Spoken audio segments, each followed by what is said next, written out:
Assalamualaikum warahmatullahi wabarakatuh.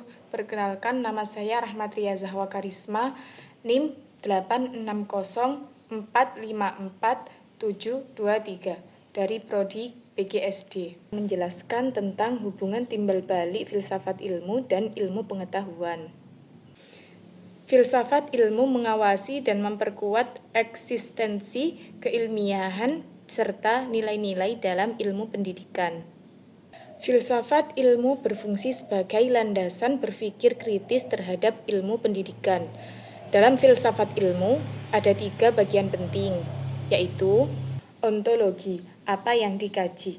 Filsafat ilmu membantu memastikan bahwa objek kajian pendidikan jelas, manusia sebagai makhluk belajar, proses pembelajaran, serta tujuan pendidikan.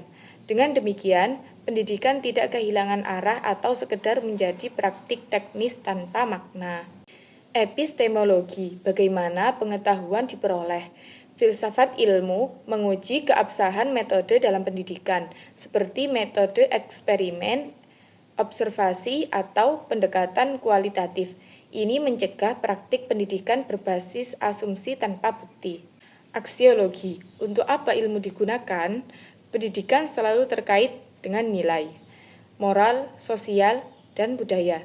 Filsafat ilmu memastikan bahwa praktik pendidikan tidak hanya efektif, tetapi etis dan bermanfaat bagi manusia. Intinya, filsafat ilmu menjaga agar ilmu pendidikan tetap ilmiah, logis, dan bernilai. Pendidikan bermakna memperkuat perkembangan filsafat ilmu. Hubungan ini bersifat timbal balik. Pendidikan yang bermakna tidak hanya hafalan, tetapi membangun pemahaman dan karakter, akan melahirkan pemikiran kritis, mendorong refleksi terhadap pengetahuan, dan menghasilkan pertanyaan-pertanyaan filosofi baru. Dari sini, filsafat ilmu berkembang karena muncul kritik terhadap metode lama, terjadi inovasi pendekatan pembelajaran, serta nilai-nilai baru dalam pendidikan terus diuji.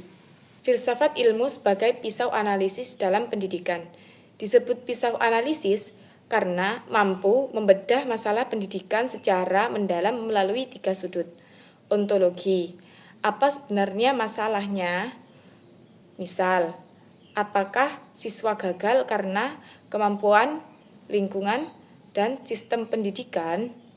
Epistemologi, bagaimana kita mengetahui masalah itu?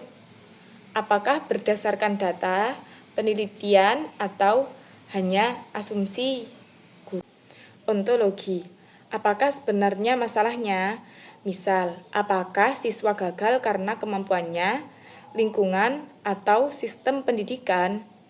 Epistemologi, bagaimana kita mengetahui masalah itu? Misal, apakah berdasarkan data, penelitian, atau hanya asumsi guru? 3. Aksiologi, apakah nilai dan dampaknya? Misal, apakah kebijakan pendidikan tersebut adil? Dan apakah merugikan kelompok tertentu? Dengan 3 analisis ini, masalah pendidikan tidak dilihat secara dangkal. Dengan 3 analisis ini, masalah pendidikan tidak dilihat secara dangkal, tetapi secara mendasar dan menyeluruh. Contoh konkret penerapan filsafat ilmu dalam pendidikan. Dalam kebijakan pendidikan, contoh kurikulum berbasis kompetensi. Ontologi, fokus pada kemampuan siswa, bukan hanya sekedar materi. Epistemologi, disusun berdasarkan riset pendidikan. Aksiologi, bertujuan membentuk manusia yang kompeten dan berkarakter. Dalam pengembangan kurikulum, contoh, integrasi pendidikan karakter. 1. Tidak hanya transfer ilmu, tetapi juga nilai moral. 2. Menunjukkan bahwa pendidikan memiliki dimensi aksiologis yang kuat. Jadi, filsafat ilmu bukan sekedar teori abstrak, tetapi pondasi penting, yaitu mengarahkan apa yang dipelajari. Ontologi. 2. Menentukan bagaimana cara mengetahui. Epistemologi. 3. Menilai untuk apa pengetahuan itu digunakan. Aksiologi. Sekian dari saya. Assalamualaikum warahmatullahi wabarakatuh.